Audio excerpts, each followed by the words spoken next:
पाकिस्तान में बच्चे जो हैं ना वो किसी से पीछे नहीं हैं। मुबाहिसे के आलमी मुकाबलों में पाकिस्तानी तलबा ने सबको पीछे छोड़ दिया है।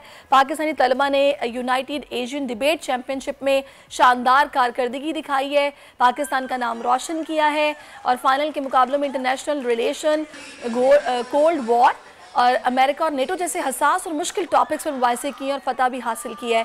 इस वक्त हमारे 3 तलबा हैं जिनमें अहमद बिन ताहिर हैं, मुस्तफ़ा वासी हैं, मर्जिया रशीद शामिल हैं और यूनाइटेड एशियन डिबेट चैम्पियनशिप में शामिल थे, जो यकीनन पाकिस्तान के लिए फ़ख्र की बात है। और उसके फ़ौरी बाद मुस्तफ़ा वासी और मर्जिया रशीद को हमने दुनिया बोला का मेहमान बनाया ताकि वो अपने व्यूज़ हमारे साथ शेयर करें, उनकी खुशियों का हम दोबाला करें।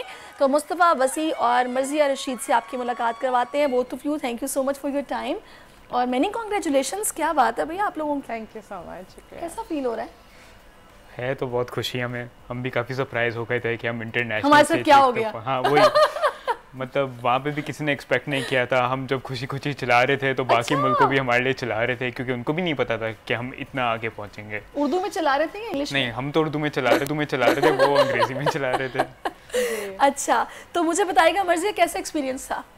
एक्सपीरियंस तो बहुत अच्छा था बिकॉज लाइक हम सब लाइक इंटरनेशनल ट्रैवल कर रहे थे। कुछ जो टूर्नामेंट था वो मलेशिया के अंदर था, तो सब दोस्तों के साथ मिलके हम ट्रैवल किया हमने पहली दफ़ा। फिर जो सारा 7 दिन का टूर्नामेंट था तो हर रात, और ये पिकनिक वाला सीन तो नहीं हो गया? नहीं, पहले 7 दिन तो हमने टूर्नामेंट बोला तो काफ़ी स्ट्रेसफुल भी था बिकॉज हम सबको था कि अब इतना दूर से आए हैं, इतना पैसा लगाया है तो कुछ करें। तो अल्हम्दुलिल्लाह फिर हम सेमीफाइनल्स तक पहुँच गए।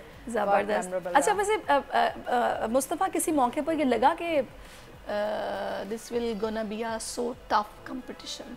हाँ, तो आई मीन ये हम सब के लिए हमारा पहला इंटरनेशनल कंपटीशन था, स्पेशली इन पर्सन। और ये जो हम सारे डिबेटर से सीखते हुए आए हैं, मतलब यूट्यूब पे उनकी वीडियोस होती हैं, उनको देख के ही हम प्रिपेयर करते थे, उनके अगेंस्ट हम बोल रहे थे। अच्छा। तो काफ़ी हमें इनिशियली डर भी लग रहा था कि हाँ कि इन लोगों के अगेंस्ट हम कैसे कुछ कर सकते हैं।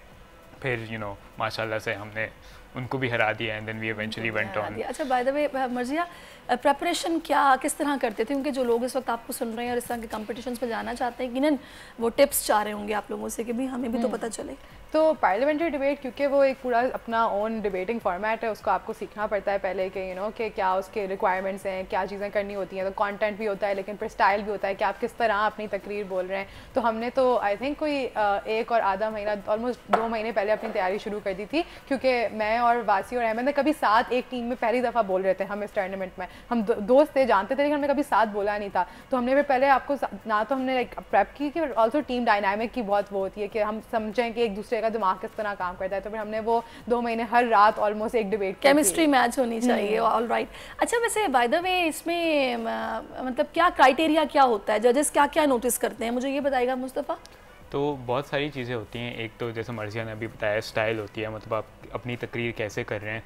अगर आपके पास कॉन्फिडेंस नहीं है या आप कोई चीज़ स्टटर कर रहे हैं या आप मम्बल कर रहे हैं तो यूजुअली उनको आपकी बात समझ नहीं आती, तो उस पर आपको थोड़े मार्क्स कम होते हैं आपकी स्पीच पे। उसके अलावा आपकी कंटेंट की भी बात होती है, आप जो कह रहे हैं उसमें कितना अक्ल लगा रहे हैं, if it actually make sense. क्योंकि अगर आप ऐसी बस उनको कोई चीज़ बोल दें और आप फिर अस्यूम करते हैं कि वो बिलीव करेंगे, वो ऐसा नहीं होता। वो देखते हैं लॉजिक क्या है आपकी आर्गूमेंट की। अगर आपकी इसके लिए तो बड़ा मतलब ज़ाहिर है प्रिपरेशन के साथ साथ एक वोकैबुलरी का समंदर आपके पास होना चाहिए कि आप अपनी बात को जिस तरह कह रहे हैं तो वो समझने वाले को फ़ौरन समझ भी आए और उसके पीछे जो लॉजिक है वो भी ज़ाहिर है कि वो इस्टेब्लिश हो कि भी हाँ ये बात कही गई है। तो अच्छा, इसमें अब आपने तकरीबन 2 महीने बताया, 3 महीने आप लोगों ने तैयारी की है? जी, तो मैं और वासी पहले भी ऐसे हम अपने A लेवल्स में पार्लियामेंट्री डिबेट कर रहे थे, लेकिन इस स्पेसिफिक टूर्नामेंट के लिए हमने फिर बहुत फोकस प्रेप की थी क्योंकि इसका थोड़ा, क्योंकि यूनिवर्सिटी डिबेटिंग स्कूल डिबेटिंग थोड़ी डिफरेंट होती है। तो उसके लिए हमने कोई यूनिवर्सिटी ने कितना सपोर्ट किया है? थोड़ा तो किया था, मतलब हमें थोड़ी जो फंडिंग चाहिए थी वो थोड़ी हमारी सोसाइटी के अकाउंट से मिली थी, लेकिन ज़्यादातर हमें काम खुद करना पड़ा। थोड़ा उनने फैसिलिटेट किया कि हमें फ़्लाइट टिकट्स लेनी थी तो उनके ट्रैवल एजेंट के थ्रू ऐसे किया, लेकिन at the end of the day I think हमारे सोसाइटी के मेंबर्स ने सारा काम करके हमें वहाँ मलेशिया तक पहुँचाया। ज़बरदस्त। अच्छा, यहाँ से कौन कौन गया आपके साथ? तो हमारी 2 टीमें गई थी लम्स से। एक टीम में मैं, वासी और अहमद थे, और फिर दूसरी एक और लम्स की टीम थी, उसके अंदर शहजरीन, दाऊद खरल जो 17th बेस्ट स्पीकर भी रहा है इसी सेम टूर्नामेंट में, जो काफ़ी बड़ी अचीवमेंट है पाकिस्तान के लिए। और फिर हमारे साथ एक जज भी गए थे, मरियम अजहर। तो हम 7 लोगों के ग्रुप गए थे, हसन अस्करी भी। और हसन अस्करी। तो कितने दिन आप लोगों ने स्टे किया? हम पहले टूर्नामेंट तो 7 दिन रहे, फिर हम टूर्नामेंट के बाद स्पेशली क्योंकि हमने इतना अच्छा किया टूर्नामेंट में, तो हम 5 दिन और एक्सप्लोर करने के लिए सिटी, हम कोलमपुर में रह रहे थे, तो हम 5 दिन पर हमने बड़ा मज़ा आया आप लोगों को, गर्मी से जान बचा के जो आप लोगों ने वहाँ पे टाइम स्पेंड किया है ना। एनी हाउ खैर आप लोगों का बनता भी है जब इतना अच्छा परफॉर्म आप लोगों ने किया है। अच्छा मुझे पेरेंट्स का बताइए, क्या रिएक्शन था, क्या उनका रिस्पॉन्स था जब उनको पता चला कि अच्छा मर्सिया तुमने कंपटीशन जीत लिया है, यहाँ पे एक्सपेक्ट कर रहे थे कि ये जीत आएगी? आई डोंट थिंक एक्सपेक्ट कर रहे थे, बिकॉज मैंने तो अपने मम्मी को बता के गई थी कि बहुत मुश्किल कंपटीशन है, बिकॉज लिटरली ये पाकिस्तान पहली दफ़ा सेमीफाइनल्स में गया और ये कंपटीशन काफ़ी सालों से हो रहा है, बेस्ट परफॉर्मेंस की हमारी हुई है हिस्टोरिकली। तो पहले तो आई थिंक हमें तो पहले बिलीव नहीं हुआ, लाइक आपने वो वीडियोज़ भी देखी, लाइक हम लिटरली लाइक किसी को समझ ही नहीं आ रहा था कि क्या तो नहीं लग गया कहीं? यही इमोशन लग रहा था थोड़ा हमें। लेकिन फिर तुक्का हमने चलो क्वार्टर फाइनल में तुक्का लग गया, लेकिन फिर वो जब वापस होता रहा ना, तो फिर मेरे अम्मी अब्बू को भी काफ़ी लाइक यू नो प्राइड हुई कि वो हमारी बच्ची गई है। आई थिंक वासी भी बोल सकता है अपने अम्मी अब्बू के बारे में। तो वासी मुझे ये बताएगा कि आपकी फैमिली में मतलब बहन भाइयों में भी और किसी को शौक है या बस आप ही को ये शौक पैदा हुआ, और ये शौक किस तरह पैदा हुआ? कुछ लोग बड़े टॉकेटिव होते हैं, चैटर बॉक्स उन्हें कहा जाता है, तो फिर वो स्कूल में टीचर्स भी उन्हें इंकरेज करती हैं कि भाई आओ ना तुम कंपटीशन में पार्टिसिपेट करो। तो मेरे बहन भाई तो अलग हैं, उनको रोइंग करते हैं, मतलब उनकी अपनी एक्चुअल फिजिकल स्पोर्ट होती है। फिर जब मैं डिबेटिंग में गया वो कह रहे थे कि चलो कुछ तो कर रहा है ये बंदा। हाँ बिल्कुल वही। मैं तो काफ़ी मैं टॉकेटिव बच्चा तो नहीं था, मैं काफ़ी शाय बच्चा था, इंट्रोवर्ट था, लेकिन डिबेटिंग का यही मतलब प्रॉमिस होता है कि अगर आप शाय भी हो, आप इंट्रोवर्ट भी हो, तो लोग आपको बुला के आपकी बातें सुनते हैं ना, ये चीज़ अट्रैक्ट करती है लोगों को। तो इस हवाले से मैंने डिबेटिंग ज्वाइन की थी इनिशियली।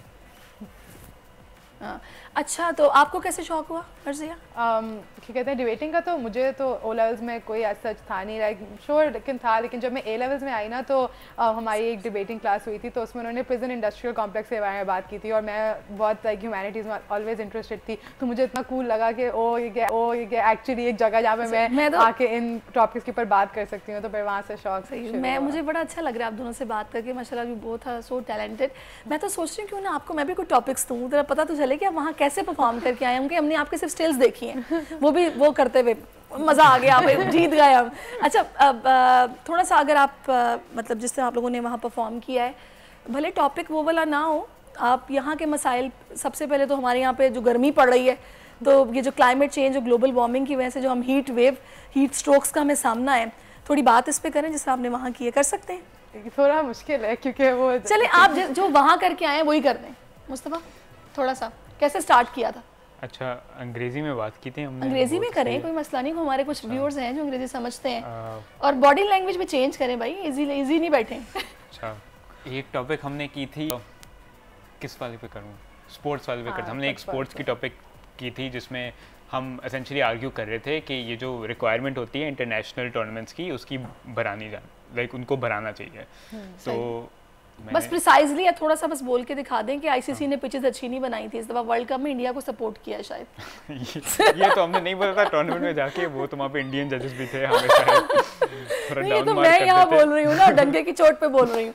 अच्छा चले, अब जो भी मतलब आपने वहाँ कहा था, आप बस वैसे ही थोड़ा सा जरा उसको कर दें। अच्छा 1 मिनट के लिए मैं करता हूँ, मुझे थोड़ा शर्म आती है कि मैं टीवी पे ऐसा कर रहा हूँ। नहीं आप समझे, आप टीवी पे ना देखें, आप मेरी तरफ देख के बात कर लें, मैं जज हूँ। अच्छा so I think there's a couple of reasons why side proposition doesn't really understand this debate. Because the big claim that they're making at the beginning of the speech is that the reason that you need to have a smaller cap for these international tournaments is because it allows for more competitiveness and it allows for more people to actually enjoy what they're watching on the screen. I think there's a couple of reasons that they misunderstand how this actually plays out. I think one, the reason why you enjoy watching sports on the screen isn't just because your team is playing incredibly well, it's because you have some connection to the team. Like when you're watching Pakistan play cricket, they don't always perform amazingly, but you still watch them at the end of the day because you recognize that this is your country and you have a connection with them. So if we're talking in terms of entertainment value, I don't think proposition is right in pointing out that a smaller cap helps there. But I also think in terms of competitiveness, if your big claim is you should watch these tournaments because they're competitive, I think at the end of the day, the teams that are going to reach the final stage will be these competitive teams anyways, right? So if you want to talk about people enjoying more matches because there's harder competition between the two or it's a closer margin, you still get that on opposition side of the world. So I don't really see why there's any benefit to what proposition is talking about. Very nice, very nice. Zabardast. Acha, Marzia? Ji What do you like to say? मुझे भी यही एक इस तरह करना है। हाँ, obviously. तो आई थिंक आप टॉपिक खुद ही चूज कर लें। मेरा एक पसंदीदा टॉपिक था, हमने किया था on the academization of the feminist movement. इसका मतलब ये है कि बेसिकली मी टू कि हम हाँ, लेकिन me too was like sort of me too. हाँ, लेकिन जैसे अब उसके ऊपर एकेडमिक पेपर जैसे लोग लिख रहे हैं या प्रोफेसर्स अपनी पूरी रिसर्च फेमिनिस्ट मूवमेंट के अंदर कर रहे हैं, तो हम कह रहे थे कि ये चीज़ अच्छी है। Okay, I think so our main argument in this debate is just going to talk about how academization of the feminist movement leads to a larger pool of knowledge, which then eventually helps you to understand women's experiences better, right? Because we think in order for you to improve a situation, you need to understand what that situation looks like in the real world. That doesn't happen if you don't actively have knowledge that makes you understand the kind of different experiences that people live. AKA, a woman in Pakistan is going to have an extremely different life because of the history that she has compared to like a woman in the United States. We think that when actively like Pakistani professors come up here and they engage in the academization of the feminist movement, then they're much more likely to like bring it to light the kind of nuanced experiences of womanhood under like a cis heteronormative patriarchal world. We think this is why when you actively have like professors engaging and making a feminist discipline like their line of work, you end up having like greater good for women overall. बड़ा ज़बरदस्त रट्टा लगाया है इन्होंने, बड़ा ज़बरदस्त बेहतरीन, लेकिन ज़बरदस्त गाइस, आप लोगों ने बड़ा वहाँ पर अच्छा परफॉर्म किया। अच्छा, इसमें कोई ये जो स्पीड होती है आपकी, जैसा मुस्तफ़ा की कुछ कम थी, आपकी कुछ ज़्यादा थी, तो ये भी क्या मतलब नोटिस हो रही होती है कि आप लोग कितना मतलब रैपिडली अपनी उस बात को, उस लॉजिक को आप मतलब जाहिर है प्रेजेंट करते हैं या फिर कहते हैं? तो आई मीन आइडियली जो मेरी स्पीड है उस पर मुझे फीडबैक मिल भी चुका है कि बहुत तेज़ है। तो आई थिंक मेरा और वासी का स्पीकिंग स्टाइल काफ़ी डिफरेंट है। मैं थोड़ी लाइक अग्रेसिव हूँ और मैं थोड़ा तेज़ बोलती हूँ। वासी इज़ अ लॉट मोर काम इन द वे जो वो बोलता है, एंड आई थिंक कि वो स्टाइल पर मैटर करता है। बट स्पीड का ये होता है कि एज लॉन्ग एज के जज को समझ आ रही है कि आप क्या कह रहे हैं, और उनको भी थोड़ी आदत होती है कि ज़्यादातर डिबेटर्स तेज़, और जो नहीं तेज़ सुनता वो तो कह रहा होगा समझ नहीं आई कहा क्या। मेरे अम्मी अब्बू को मैंने दिखाई थी अपनी डिबेट रिकॉर्डिंग, उन्होंने वो 4 मिनट उठ के उन्होंने बोला कि बस हमें समझ नहीं आया। चलें जी, अब नेक्स्ट क्या प्लान्स हैं, जल्दी से क्विकली मुझे बता दें। नेक्स्ट कोई कंपटीशन आ रहा है? जी, तो हम कोशिश कर रहे हैं कि अभी अक्टूबर में आ रहा है एशियन ब्रिटिश पार्लियामेंट्री के नाम से थाईलैंड में। उसके लिए हमें अभी फंडिंग नहीं मिल रही, तो हम वही कोशिश कर रहे हैं कि हम कोई कॉर्पोरेट स्पॉन्सर या जबरदस्त आपके लिए प्लेटफॉर्म है। हाँ, तो अगर अब कोई कंपनी देख रही है तो प्लीज़ हम आप हमें स्पॉन्सर करें, बहुत मजा आएगा। हमें खरीद लें, हमें खरीद लें। बिकॉज ऑलरेडी लाइक पाकिस्तान में एक्चुअली हमारे लिए बहुत मुश्किल था इवन UADC जाने के लिए। लाइक हमें बिल्कुल आई थिंक एंड तक हमें फंडिंग नहीं मिल रही थी, और बहुत सारे लोग हैं हमारी टीम में जिनके पास लाइक ट्रैवल का बजट नहीं होता, बिकॉज ऑलरेडी आप यूनिवर्सिटी की इतनी ज़्यादा फीस पे कर रहे होते हैं। तो इस तरह ज़्यादातर द रीज़न वाई कि पाकिस्तान की टीमें नहीं इतना परफॉर्म करती हैं इंटरनेशनल टूर्नामेंट्स में, ये नहीं है क्योंकि टैलेंट नहीं है, इट्स बिकॉज हम जा ही नहीं पाते कभी उन टूर्नामेंट्स पे, जैसे हम मलेशिया गए, वही एक बड़ी बात है। चलें जी, अल्लाह करे कि आप लोगों का ये प्रॉब्लम सॉर्ट आउट हो, जो लोग देख रहे हैं वो इस बात को सुने समझें और कुछ ना कुछ करें। सब्सक्राइब करें और बेल दबाएं ताकि कोई खबर रह न जाए।